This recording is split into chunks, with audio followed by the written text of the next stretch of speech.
Bem-vindos ao Radar das Seleções, eu sou o Meca, esse é meu parceiro Rick, e hoje a gente vai falar a respeito da data FIFA da seleção brasileira. Qual que é o feedback geral, o que, que a gente acha a respeito, vamos analisar os gols, as análises das atuações individuais do Brasil, se teve algum jogador que saiu com um respaldo maior, outros que perderam talvez um respeito, um espaço ali dentro do grupo do Ancelotti. O que, que a gente pode imaginar agora perante esses dois jogos para a próxima Copa do Mundo?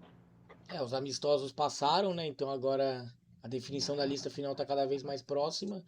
Atuações que podem ter alavancado os jogadores, ou algumas que podem ter derrubado na lista de repente. Então a gente vai comentar tudo sobre isso. Bom, falando dos dois jogos no geral, assim, eu vou até um pouco na contramão do que a gente viu da torcida brasileira nas redes sociais. A gente é acostumado a ver algo muito extremista, né? Acaba perdendo, nada presta, joga tudo fora, ganha, opa, que maravilha. Eu até acho que existam pontos interessantes no jogo contra a França, apesar de, claro, o contexto não foi tão favorável, a gente perdeu o jogo, teve atuações individuais muito ruins, como a do próprio Vini Júnior, que é um cara que a gente espera que resolva, que tenha um nível de competitividade na seleção maior. Mas, assim, se você for pegar o recorte do primeiro tempo, o começo do jogo, o Brasil produziu chances dentro daquilo que tem de melhor a propor, que é em transição. Teve lances com o Rafinha, e o Vini que não tiveram uma melhor tomada de decisão. O Martinelli também teve uma finalização que passou perto da trave. Então, assim, não foi um jogo pobre no sentido de chances criadas. O Brasil teve oportunidades, teve as falhas defensivas, teve, mas aí também é importante a gente ressaltar que o Brasil estava praticamente com o segundo time, ou até mesmo alguns jogadores que fazem parte do terceiro time do Brasil. Então, a França, que estava quase inteira titular, leva isso em consideração também. Então, acho que a gente não precisa ter uma terra arrasada, né? A gente pode pegar as criações que o Brasil fez antes de tomar o gol até como coisas positivas, né? Que nem você comentou, do modelo de jogo, jogo de transição. O Brasil criou jogadas nesse modelo. As falhas defensivas aconteceram. Até bom que aconteçam agora para a gente testar essa linha defensiva reserva, né? Como a gente citou, não é a linha defensiva titular do Brasil. Mas fica essa coisa boa também que gerou esses ataques em transições. A gente tem esse material humano muito forte no ataque. A gente sabe que o Vinícius Júnior pode produzir bastante. Nesse jogo, infelizmente, ele acabou tendo muita perda de posse de bola, tomadas de decisões equivocadas, mas a gente sabe que, vendo ele até pelo que ele joga no Real Madrid, ele tem esse poder para ser um jogador diferente disso, né? O Martinelli, quem você comentou, teve uma finalização muito boa, né? Do jeito que ele gosta de chutar. O Rafinha também poderiam ter chances dessas duas chances convertidas em gol, que poderia mudar a história do jogo perante aos torcedores, até quem comentou aí na mídia sobre criando mais uma histeria assim sobre o Brasil, né? Se a gente for pegar uma análise prévia do jogo, o real, sem ir no mundo da esperança, da expectativa, da torcida, era o Brasil perder. É um trabalho de 14 anos do Deschamps à frente da seleção da França, enquanto o Ancelotti não tem nenhum ano. Era uma defesa que nunca tinha jogado junto, treinou um dia junto ali, que foi a defesa do Ederson, do Wesley, Bremer, Léo Pereira e Douglas Santos. Treinou um dia, porque o Douglas Santos chegou na concentração um dia antes, porque por conta de atraso de voo. Então, dentro do mundo real, vamos analisar o cru ali, o fato. Era o Brasil perder, a tendência era essa. Você pega um quarteto que joga junto há muito tempo, já é moldado, já é estruturado para aquilo. Então, é uma França que vive o melhor momento da história, vindo de duas finais de Copa do Mundo, um título e um vice, com, como você falou, um trabalho de 14 anos de Deschamps, que conhece todos os jogadores da França, que dentro desse ciclo fez mudança, analisou tudo ali, viu que poderia melhorar nesse elenco da França. Então, assim, é um trabalho muito mais novo do Brasil e a gente seria muito duro se criticasse da forma do mesmo jeito olhando para a França que tem muito mais tempo, né? O Ancelotti teve muito menos convocações, menos ciclos que o Deschamps, então é injusta essa comparação, né? Que nem você comentou, teve jogador que nem treinou direito, ele chegou e já foi pro jogo já. Então é mais uma prova de fogo. O cara fez alguma coisa rápida ali, um 10-0 no treino, só pra ver como ia jogar e foi pro jogo. E eu concordo com aquilo que você falou de, pô, é interessante até errar agora. porque tem tempo para arrumar. É um tempo curto? É, mas tem tempo. Daqui a um pouco mais de um mês é a convocação, daqui a um pouco mais de um mês e meio já é o pessoal se reunindo para concentrar para a Copa do Mundo. Acho que o pessoal começa no dia, a concentração, acho que é dia 26 de maio já, se eu não me engano. Então o pessoal já vai se reunir até iniciar a Copa que o Brasil acho que joga dia 13. Tem todo esse período para treinar, para corrigir esses erros que foram escancarados nesses jogos. E aí, claro, até com um pouco mais de experiência, porque a tendência são os jogadores um pouco mais consistentes, mais regulares voltarem, né? Como o Magalhães, o próprio Marquinhos, que não jogou esse jogo, o Alisson, né? Então são jogadores mais, o Bruno Guimarães, né? Então tem todo esse contexto também. É, um ganho de liderança, né? Você volta um Marquinhos num jogo desse, um Alisson que já tá aí indo pra terceira Copa, então, assim, você tem um jogador mais experiente que pode organizar melhor. E essa questão de falhar agora, que eu falei, um pessoal pode falar, pô, mas falhar agora, mas não tem que falhar nunca. Sim, a gente sabe que não tem que É falhar, mas impossível. exatamente, é impossível. E gerando essas falhas, a gente vai gerar materiais para correção. Um vídeo vai passar por ali pro atleta, vai ter uma coisa ali que vai, pô, fazer desse jeito aqui, até pro modelo de jogo do Ancelotti falar assim, de repente você não precisava fazer esse tipo de marcação que gerou esse espaço, então é legal ter isso. Acho bacana esses amistosos por isso, amistosos de nível que gera material pra gente saber como o Brasil vai melhorar pra Copa do Mundo. E esse tipo de correção foi perceptível até no próprio Wesley, individualmente falando.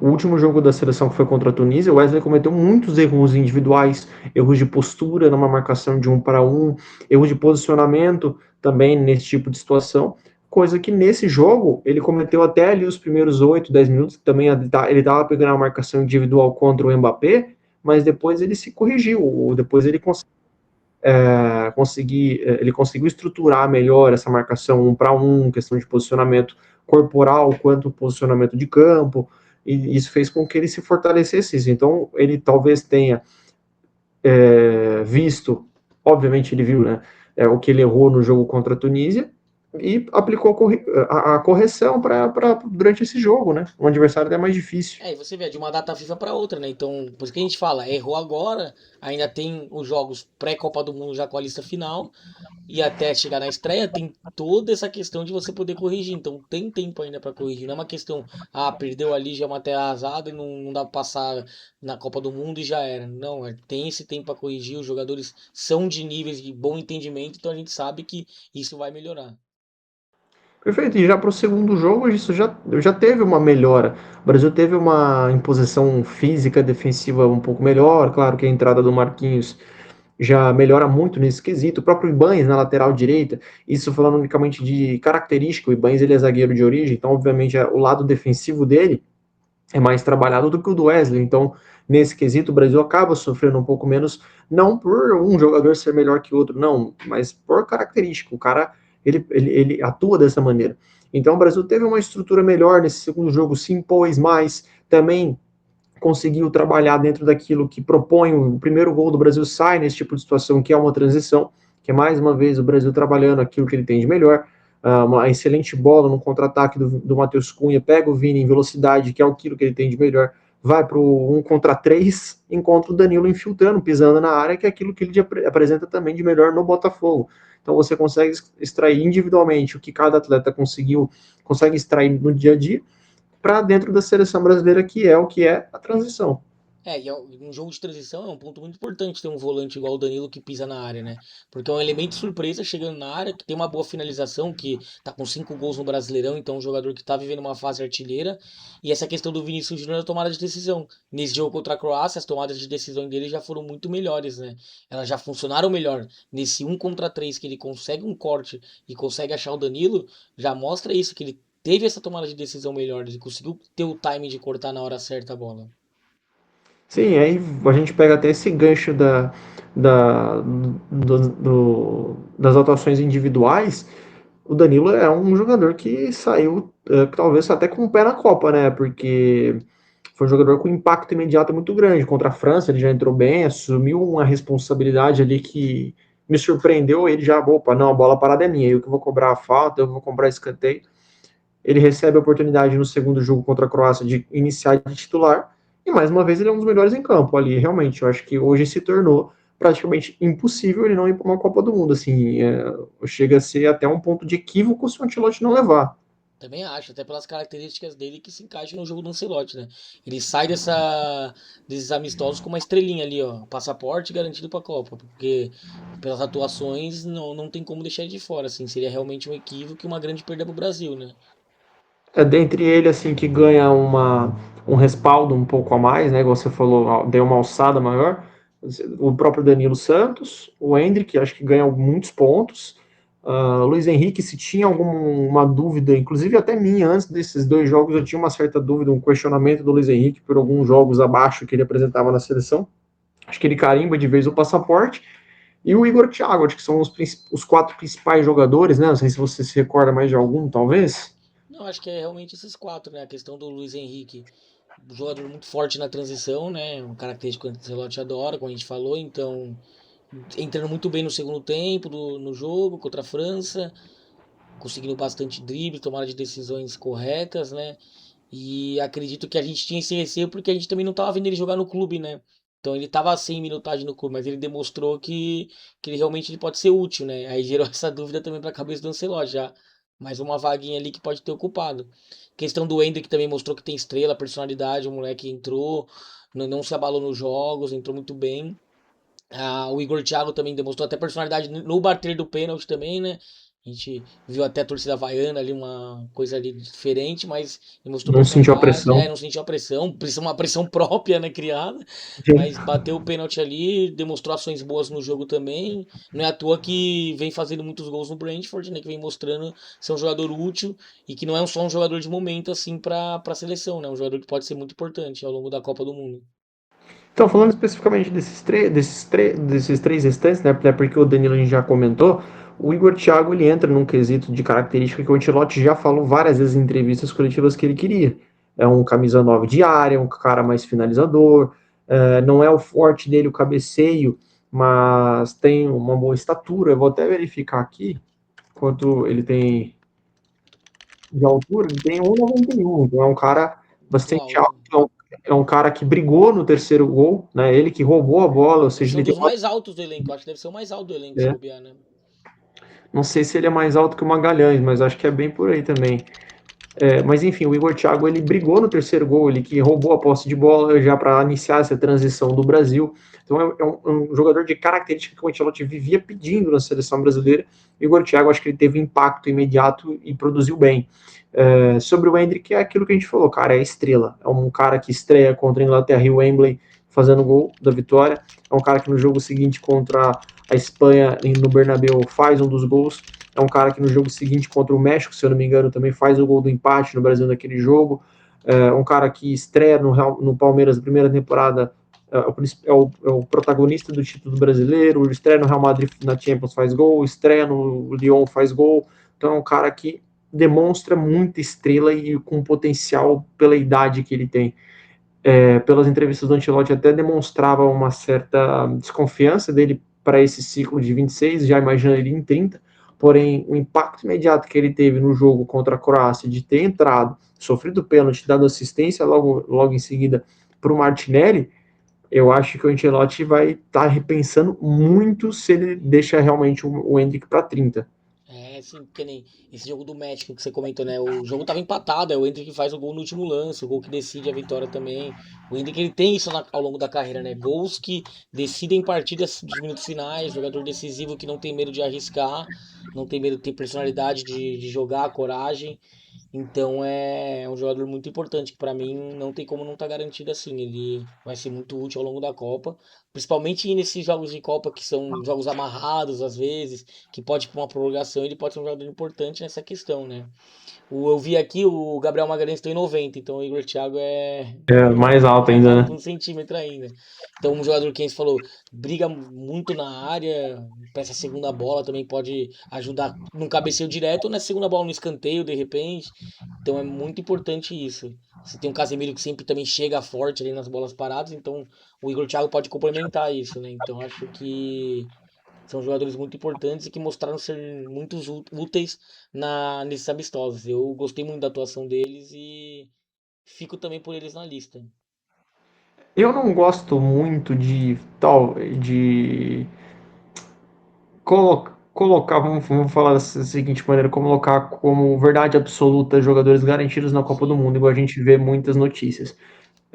Claro, com respeito muito aos colegas que fazem esse tipo de trabalho, é respeitoso.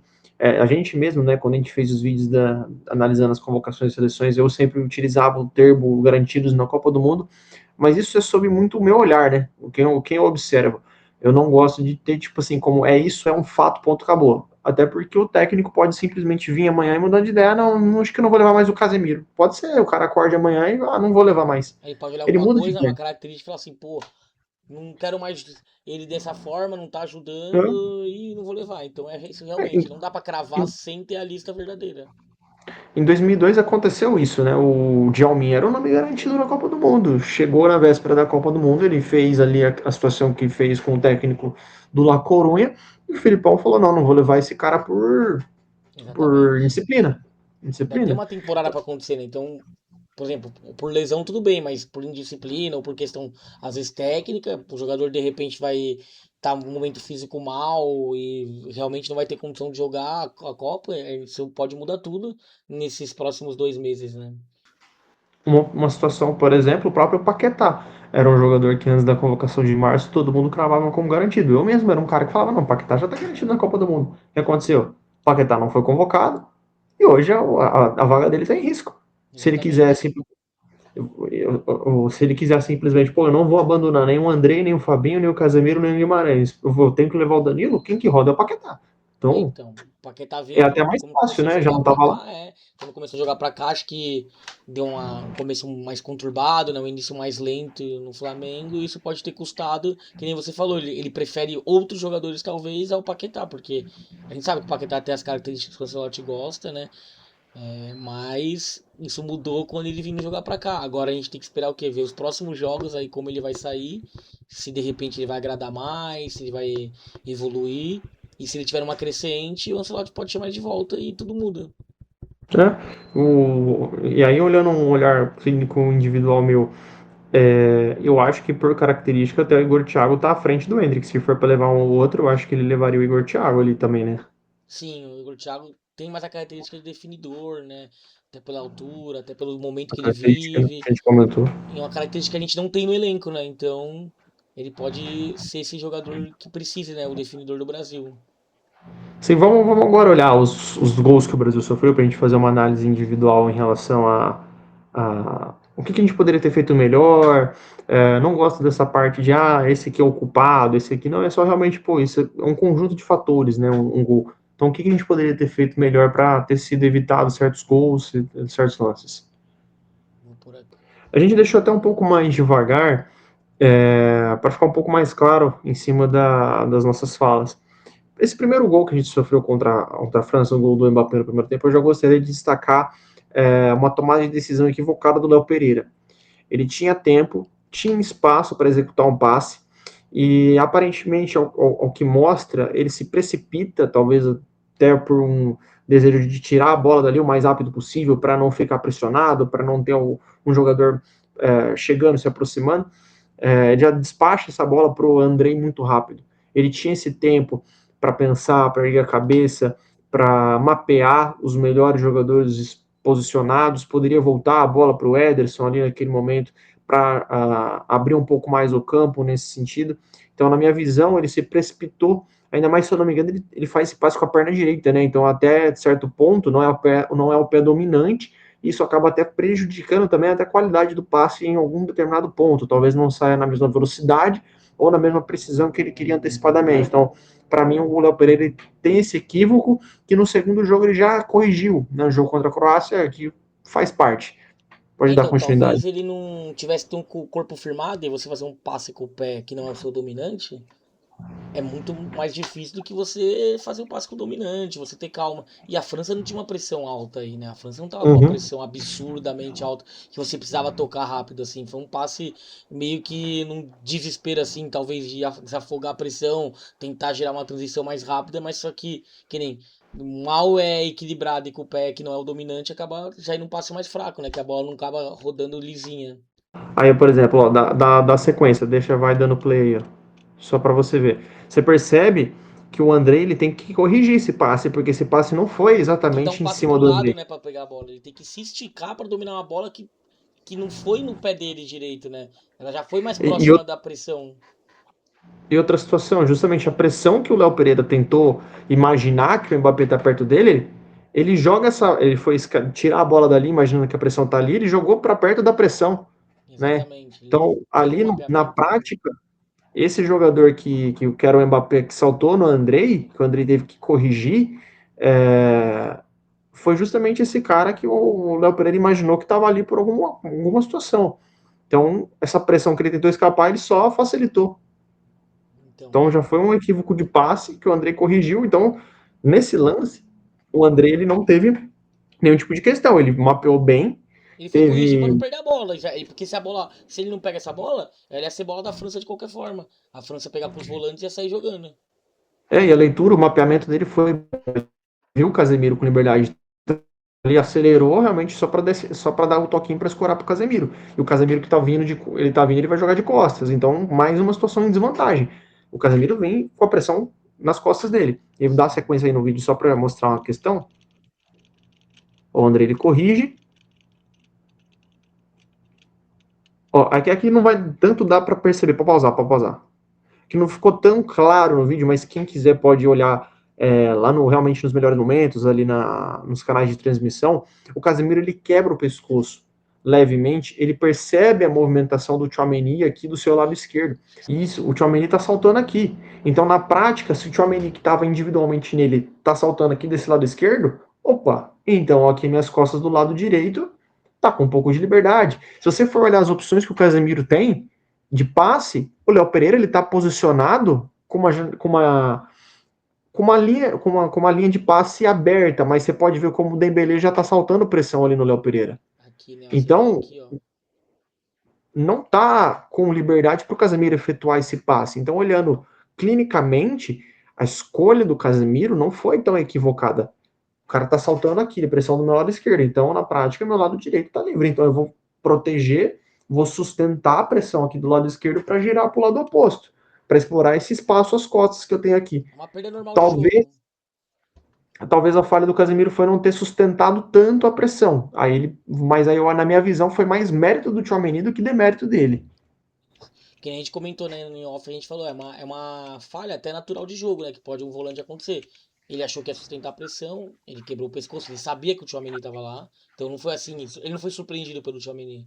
Foi mais uma questão de disputa de duelo, disputa de espaço. E nessa o Sim. Tchouaméni foi muito bem em desarmar essa bola, né, e acabou levando a melhor, né, ele desarma essa bola muito sobriamente, né, aqui assim, podemos dizer, e nisso o Léo Pereira já tá olhando pra bola, né, se você perceber aqui, né. E Já é aí, outra questão, né? aí o Mbappé já vai passar nas costas dele, né? Que aí já não consegue mais pegar, né? Aí são dois fatores. O primeiro ponto para mim, o Léo Pereira com dificuldade em dividir referência, na minha visão. Não acho que o erro foi tão claro, igual muita gente acabou com o Léo Pereira. É, ali é muito mérito do Mbappé. O Mbappé, ele, nesse quesito, nessa característica, ele é muito forte. Então é muito difícil você conseguir equilibrar a referência. Para mim, uma questão também foi muito prejudicial do Bremer. Você olha o gestual corporal dele. Ele ainda não iniciou a corrida. Ele tá parado, ele não tá com uma posição de expectativa pra correr, né? Perfeito. Então ali eu senti também um pouco dessa lentidão na leitura do Bremer em conseguir acompanhar. O Léo Pereira na dificuldade de dividir referência para conseguir recuperar o espaço que o Mbappé ocuparia futuramente e o Bremer na demora de efetuar esse salto ali, né, para conseguir acompanhar na corrida de costas. Aí se a gente Ó, olhar agora que ele começou. quando o Mbappé já tá engatilhado numa posição assim para uma aceleração, o Bremer ainda tá se posicionando pra sair pra correr. Sim. A questão do Léo Pereira, eu vi muita gente falando que ele estava equivocadamente lateralizado pro fundo. Na minha visão, não. Não é uma questão equivocada, até porque ele estava com a referência também na bola. Ele não podia perder a atenção na bola. O que ele equivocou ali um pouco na minha questão foi a demora para conseguir ter a percepção que a bola foi por dentro. E aí ele demorou no segundo momento, né? Então foi essa a dificuldade de dividir referência. Acho que até pela visão dele, ele pensou que a bola ia por fora, né? Então talvez ele pensou que ele correndo ele ia conseguir dominar essa bola e ou jogar É, pra linha lateral, ou sair até mesmo jogando, né? Ia ser uma interceptação. Só que a bola foi por dentro, né? Então acaba passando bem. É que é um espaço também curto, se a gente pensar que a gente falou, é um mérito do muito Mbappé. curto. O Mbappé ele passa num espaço, se você olhar aqui, ó, é quase um espaço do É muito, mouse aqui no negócio, é um espaço muito sim. curto. O Léo Pereira, tem uma câmera, mas eu acho que foi de torcedor que deu para ver, que pega ele meio vertical. A câmera dá para ver meio que quase de cima. Uhum. Ele dá para ver que ele dá uma passada como se fosse proteger o corredor. Porque realmente, na prática, o mais óbvio é o jogador jogar essa bola por fora, não por dentro, né? Então, ele acreditou, ele tentou se antecipar. Aí, quando ele viu que a bola foi por dentro, ele tentou se reorganizar, mas aí já perdeu na corrida, no segundo Quando momento. você tem um jogador, você tá enfrentando um jogador que nem Mbappé, que é muito rápido na aceleração, qualquer segundo que nem o Bremer perdeu, ele também perdeu olhando, qualquer segundo que você perca e ele que já tava numa aceleração, aqui você já percebe que já fica difícil pegar já, né? Que ele já tá Hum, muito à frente já o Mbappé, né? E a passada do Mbappé é uma passada larga. A gente sabe que em sim. poucas passadas ele consegue ultrapassar os jogadores. E aqui, se você olhar, já fica pra trás já. Esse segundo gol que o Brasil sofreu parece que foi na minha interpretação, foi um erro de encaixe individual, marcação individual. Não sei se você teve a mesma interpretação. Então, o Brasil parece estar um pouco desgarrado aqui, mais espalhado no campo, né? E como a França fez uma atração para construir, acho que realmente faltou essa objetivo de marcação mais individual, que nem você falou, né? Essa obrigação de marcar individual, que algumas peças falharam e gerou esses espaços para a França sair trocando passe, né? Você pode, nesse framezinho ali no canto superior direito, dentro do campo, dá para ver o Bremer saltando marcação. Muita gente comentou, eu li muito a respeito que o Bremer não deveria, mas parece que isso é organizado do técnico. Parece que o Ancelotti que pede para os zagueiros efetuarem esse salto. No segundo jogo contra a Croácia, o Marquinhos fez um lance semelhante, saltou ali no campo adversário, conseguiu recuperar a posse de bola lá em cima. O Léo Pereira fez no lance do gol da Croácia e até fez bem. O gol acontece por outras questões que a gente vai falar futuramente, mas parece que isso é a mando do técnico mesmo. Ele pede para os zagueiros saltarem pressão em cima ali É uma mesmo. coisa programada, né? Até pra. Se você também consegue saltar e roubar uma bola dessa, você tem uma transição muito forte, né? Porque você tem um zagueiro roubando a bola e você tem todos os jogadores do meio, mais o lado oposto livre, né? Pra fazer uma Gera jogada. superioridade. Superioridade numérica, uma transição perfeita. Ainda conhecer o Bremer saltando ali, como ele realmente ele vai pressionar em cima. E ele vira uma pressão até que forte, né? Porque ele salta, né? Quase ali no campo, quase na área mesmo, né? Se for pensar. Sim. Num primeiro momento você nem vai falar que é um zagueiro que tá ali. Sim, você vai falar que é que é um lateral, ou de repente um volante. Aí o Brasil pressionando alto. Isso aqui que a gente fala, que é um mérito de um time treinado há 14 anos, né? Que Sim. soube se portar com uma inferioridade numérica. Então fez uma atração com o Brasil subiu sua marcação e acabou gerando esse espaço. Aí já no segundo momento. O Brasil até chegou a recuperar, Até mas perdeu logo em tentou seguida. recuperar a bola, mas ficou contestada, né? Se ele consegue, de repente, manter essa pressão, a França podia acabar sofrendo um perigo ali. E a França em toques rápidos conseguiu sair bem da pressão. Isso. E aí essa é a primeira questão ali que eu falaria assim. O Andrei, na minha visão, ele salta desnecessariamente. Porque se o Andrei observar e faz um mapeamento um pouco mais correto, ele consegue observar que o Casemiro já está saltando no portador da bola. Não tinha necessidade do Andrei, por mais que eu vou fechar aqui a janela de passe, uma janela de aceleração que o jogador tem, o portador da bola. Mas na mesma proporção que ele fecha a janela de aceleração, ele abre uma janela para o jogador que ele estava individualmente. O jogador se desgarrou dele. Então, esse jogador que se desgarra do Andrei, nessa situação de transição, vai gerar uma superioridade numérica da França no ataque. Ou uma igualdade, se não me engano, foi igualdade, né? É igualdade. Só que tem Então, essa aí, por questão, exemplo. né? Que a gente falou, Né? os dois saltando praticamente na mesma janela ali de passe, de setor, acaba gerando com as costas, né? As costas acabam ficando livres, né? Num todo, você percebe que os dois gols foram erros realmente de entrosamento, de continuidade, de dia a dia. Casemiro e Andrei jogando mais vezes juntos, você vê que esse tipo de situação já não aconteceria, porque um conversaria com o outro No clube, conversaria. né? Se eles fossem do mesmo clube, É, talvez isso já não aconteceria. o primeiro gol da mesma maneira, a leitura do Léo Pereira com o Bremer ali seria outra, o Léo Pereira no dia a dia seria diferente. Então é uma leitura muito individual, né? Então não dá para crucificar. São falhas de jogo normais Né? de uma seleção que não teve tanto tempo quanto uma França, que tem um ciclo aí muito grande, que os jogadores já se conhecem mais. Então é questão que, isso a gente falou, são esses erros que, passando esse tipo de vídeo, gera essa correção para a Copa do Mundo. Até pro E próximo aí, jogo contra a Croácia já gerou correções já. Então, se num espaço curto, que foi quase uma semana, menos de uma semana, já gera, imagina em 2, 3 meses. sim. E nessa situação aí, realmente o Léo Pereira e o Douglas Santos, gente, pelo amor de Deus, eles fizeram certinho, tá? Não tinha o que fazer. Aí o Léo Pereira dividiu muito bem a referência do portador, tentando fazer essa linha de impedimento. Ele foi muito bem, fechando mais a região central para tentar evitar o chute. Não tem o que fazer. Ele ficou Os dois. equilibrado, né? Ele não deu nenhum espaço pro É, cara do meio, nem quanto espaço pro extremo. Então ele ficou exatamente dividido entre o meio e os extremos, então ele conseguiu dividir essa tensão, né? Fechando um chute, fechando um passe longo. o posicionamento dos três foi corretíssimo. O Léo Pereira, Douglas Santos, o do próprio Wesley voltando ali foi corretíssimo. Ali aí já não tem mais o que eles fazer. Eles fizeram tudo que tinha o possível ali para tentar evitar. Ali é mérito do Olizé de ter arrastado a bola, esperado até o último segundo do Ekitike entrar rente à linha de impedimento, que aí é o momento exato de soltar esse passe. Que aí não vai, porque é justamente nesse momento que o Ekitike já vai conseguir ter um domínio orientado, já para ter uma tomada de decisão mais clara. Ali é mérito do Olizei e do Ekitike nesse momento. Sim. E muitos jogadores aqui, por exemplo, você tem. Um jogador podia tentar o chute, né? Mas o Olise, ele fez isso, ele esperou a janela de passe até o último momento pra garantir que ia ser um passe perfeito, né? Ele vê só o Ekitike pedindo a bola que a gente dá pra ver que pede com a mão, né? Coisa de entrosamento já, né? Já que é um entrosamento ali Uhum. legal, né? Bacana. E aí, que nem é o posicionamento dos outros jogadores do Brasil tranquilo, ó, Léo Pereira ali, ó, certinho, não tinha o que fazer.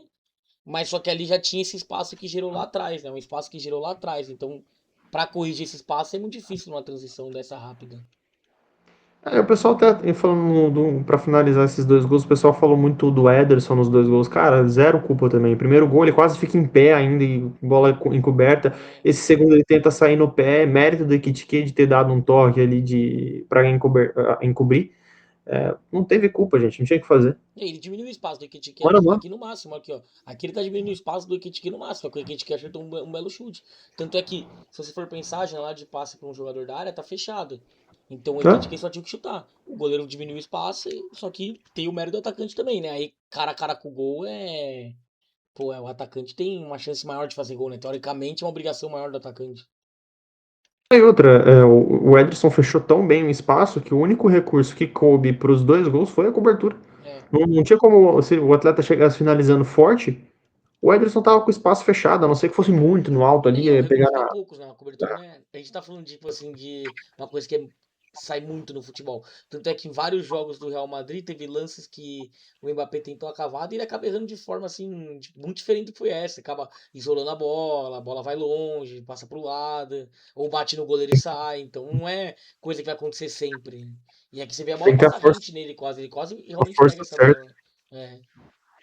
É. Esse gol já foi bem complicado, que ali final do jogo a gente falou, mano, não é possível, de novo É, empate. então, um gol no final, onde o Brasil já tava sofrendo uma Não, cara. pressão, já tava um jogo chato, né? Tava um jogo tenso. Tava até lembrando o jogo da Copa do Mundo, né?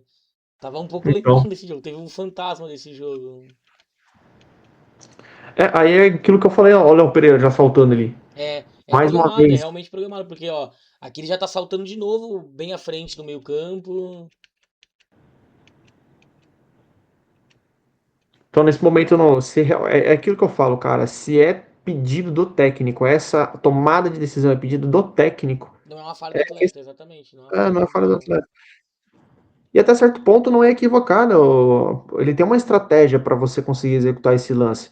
Ali o que você pode até corrigir, às vezes, é a execução, que nesse caso o Léo Pereira ele foi bem, não errou. Ele saltou, dificultou o domínio do jogador, o domínio não é limpo, ele não, tanto é que girar, ele é obrigado a voltar a posse de bola, Então o Léo Pereira ele fez o que tinha que fazer, o que é pedido dentro dessa ação. É que foi uma jogada bem construída, né? A Croácia achou passes rápidos aqui, ó, que nem um passe aqui de primeira, não é tão fácil de achar quebrando três jogadores num passe. Tipo, apesar de ter esse espaço, ok, esse espaço foi gerado por conta do salto do Léo Pereira. Aí, igual eu falei, é questão da organização do time. Se o Léo Pereira saltou, alguém tem que recompor. Então foi falha da recomposição. Quem tem que recompor? Qual que é a ordem? É o lateral? É o volante? Baixar? É o Exatamente. zagueiro? Bascular? Então, a questão da organização. É só organizar isso que é tempo, é treinamento. Correções coletivas essa aqui são. Essa aqui é uma correção que a gente chama de correção setorial, né? A gente vai corrigir o setor inteiro. Então, tá programado para o volante ser a cobertura do zagueiro que salta, então o volante já tem que ficar atento a esses passes em transição. Então, se aconteceu desse passe passar, é questão de mostrar isso e falar, ó, tem que corrigir isso aqui, o setor tem que fazer isso. Então é tudo programado, né? E aí você achou falha individual, ou do Danilo, do Marquinhos, alguma coisa do Eu tipo, ou acho que não? não, acho que foi muito mais falha do Bento nesse caso mesmo. Acho que o Bento, de forma equivocada, numa bola assim, tá muito longe pra ele sair. É muito longe Sim. pra ele sair mesmo. Eu acho que ambos foram bem. O Marquinhos ele viu bem, ele tentou ficar no meio espaço justamente para fechar o cruzamento. Você percebe que ele não vai individualmente, ele fica no meio do caminho para fechar o cruzamento. E o Danilo, você percebe a movimentação, a corrida para trás dele em diagonal, vindo por dentro, justamente para tentar fechar o espaço do atacante. Exatamente, eu falar isso, Aí, fechar espaço. e aí realmente é demérito do Bento. O Bento sai desnecessariamente, na minha visão, já a saída já é equivocada. E a maneira como ele saiu também foi Sim. equivocada, porque ele sai sem referência nenhuma de onde está o gol e de onde que o jogador vai receber essa bola.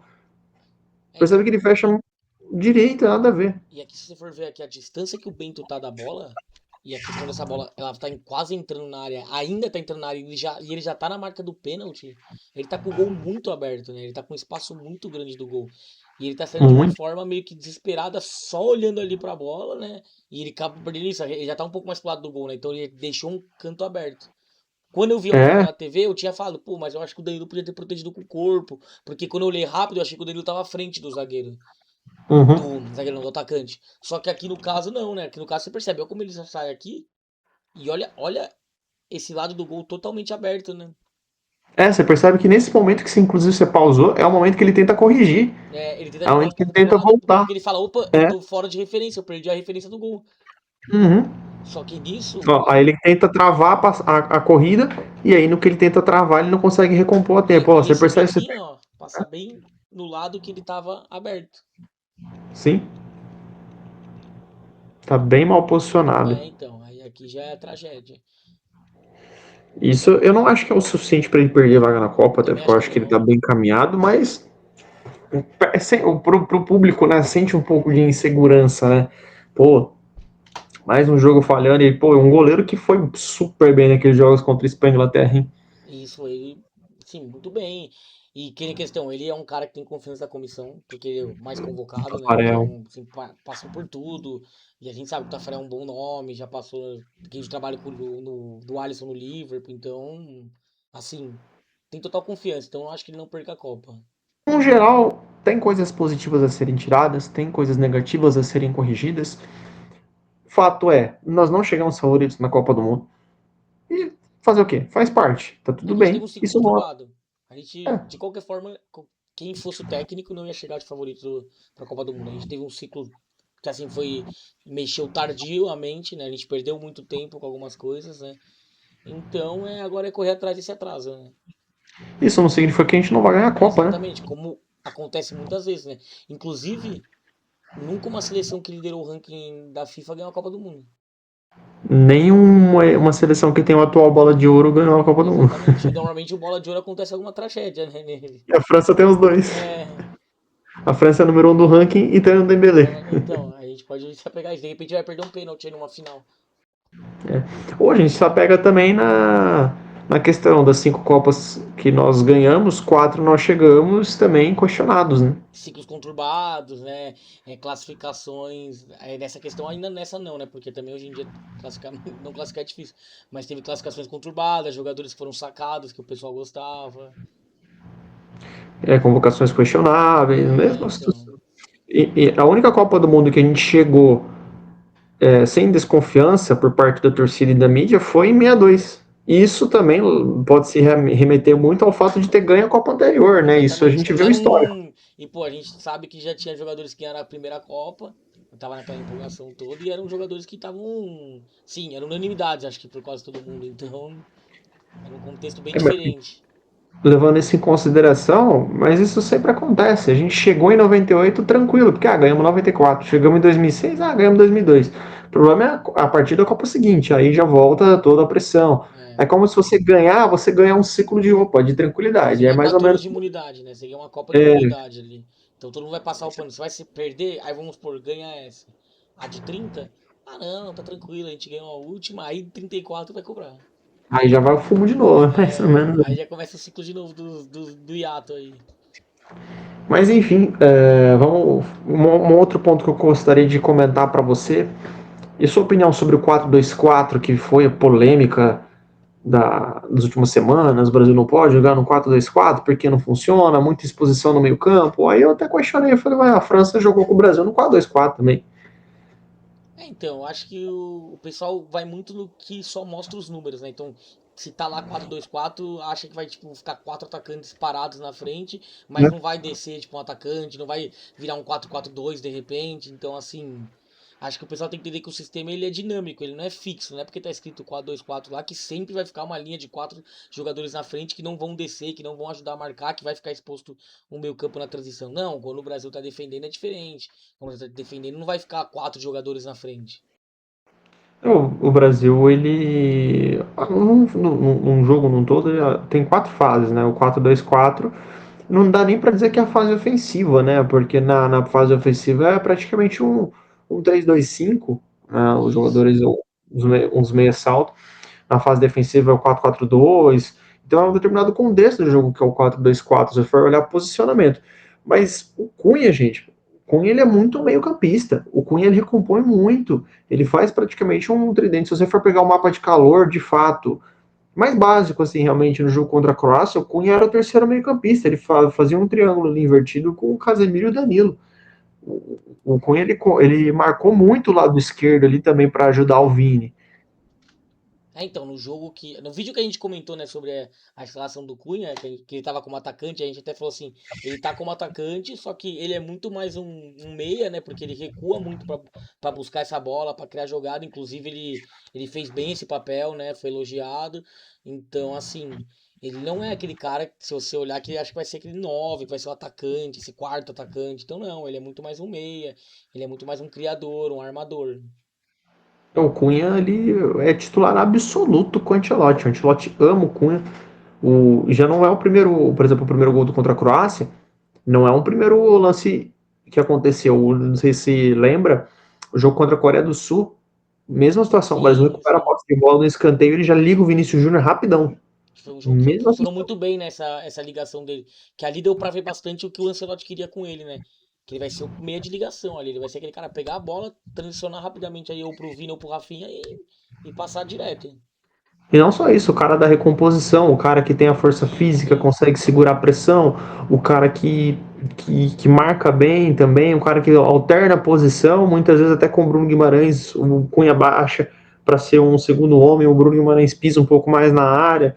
Então o Cunha ele é um cara muito agregador É, que é o que pro a gente sistema falou, né? tático. Que é o sistema dinâmico, né? Então não é um 4-2-4 estático. Porque no pessoal aí da mídia, na internet aí, já tava massacrando, falando que não, o Brasil joga no 4-2-4, é muito ofensivo, vai tomar gol toda hora, se pegar uma seleção igual a França, e sei lá o que. Então, calma, galera. Não, não é assim. Tem as A fases questão de não, jogo. a questão não é o esquema, É, é execução. exatamente. Execução, e execução você vai ganhar como? Com o tempo. Porque o Não tem esquema é jeito. só o número, né? O esquema é só o número que tá lá porque são quatro, realmente são quatro jogadores ali que foram escalados na forma do sistema como quatro atacantes, mas não quer dizer que eles vão desempenhar a função de quatro atacantes e ficar fixo lá na frente. A tática ela é dinâmica, ela varia. A França, como eu falei, ela joga no 4-2-4, né? A França jogou contra o Brasil com a dupla de volantes Tchouaméni e Rabiot, e os jogadores mais à frente eram Ekitike, Dembélé, Olise e Mbappé. Nenhum desses é meia. O Brasil tinha o Cunha ainda, né? Que é mais meia que esses caras, né? Então, E ainda assim eles abaixam, né? Ainda assim eles baixam e não ficam no 4-2-4 assim olhando, né? Então É essa questão que os jogadores são versáteis, né? São jogadores de nível de fazer duas posições, né? E o Cunha ainda, que nem você falou, é muito mais meia do que os outros jogadores da França que não tem tanto essa maestria de fazer as duas posições, de ser um meia de fato.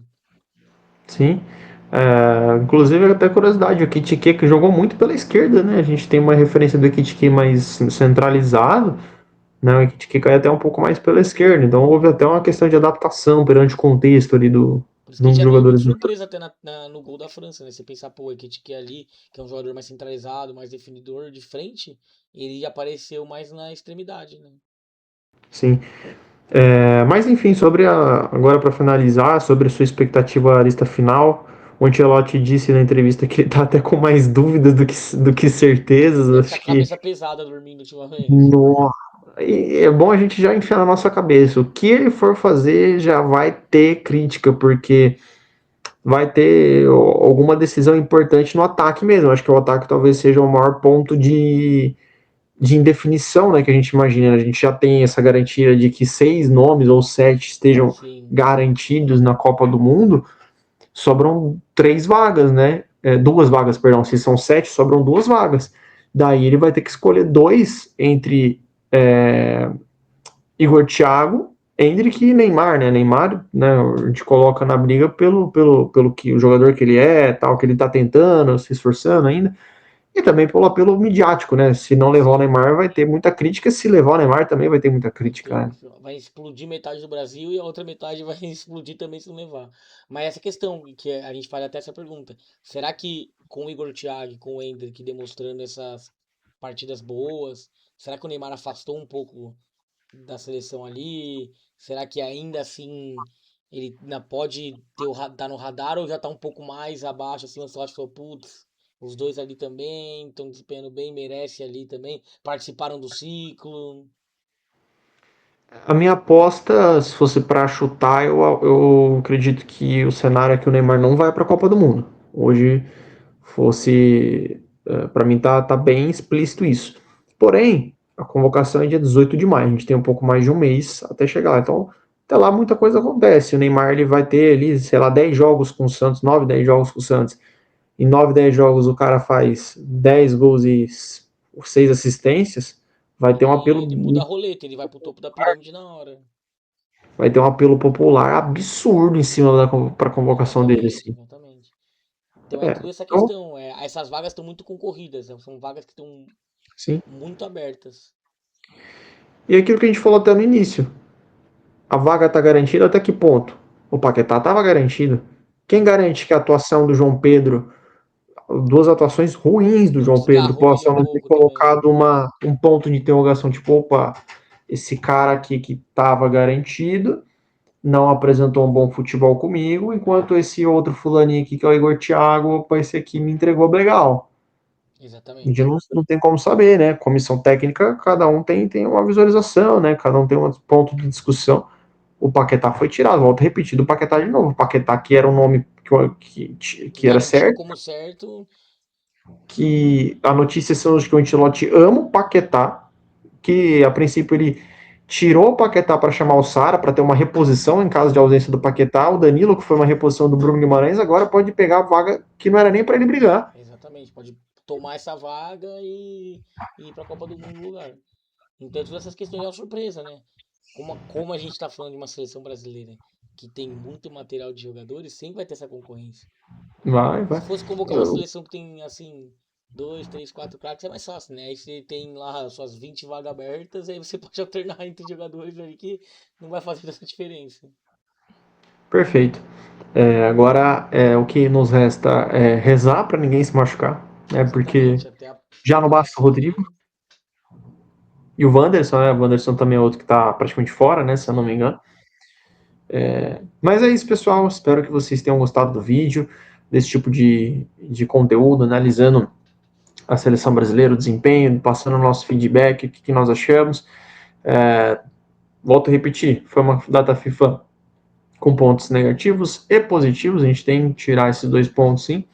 E o que resta agora é dia 18 de maio, convocação da seleção brasileira do Ancelotti para a Copa do Mundo. Vamos reagir, qual vão ser os nomes escolhidos por Ancelotti. E posteriormente, dia 13 de junho, começa a nossa trajetória na Copa do Mundo contra Marrocos, Haiti e depois Escócia. Isso. Então vamos, como ele falou, vamos rezar aí, sem lesões, por favor. Já, a cota de lesão já foi, não tem que ter nenhuma, mas já que teve lesões, deixa nisso parado pra gente não perder mais ninguém. E também das outras seleções também. A gente não é só do Sim, até Brasil porque também. a gente falou que, pô, a gente jogou com a zaga que é a segunda ou a terceira opção, mas a quantidade das vezes que nós tivemos, a terceira opção pode se tornar a primeira, né? Exatamente, com jogadores aí, igual o Magalhães, aí lesionado, então a gente não pode ter mais isso não. Mas é isso, Valeu, pessoal. pessoal. Deem um like, compartilhem esse vídeo e até a próxima.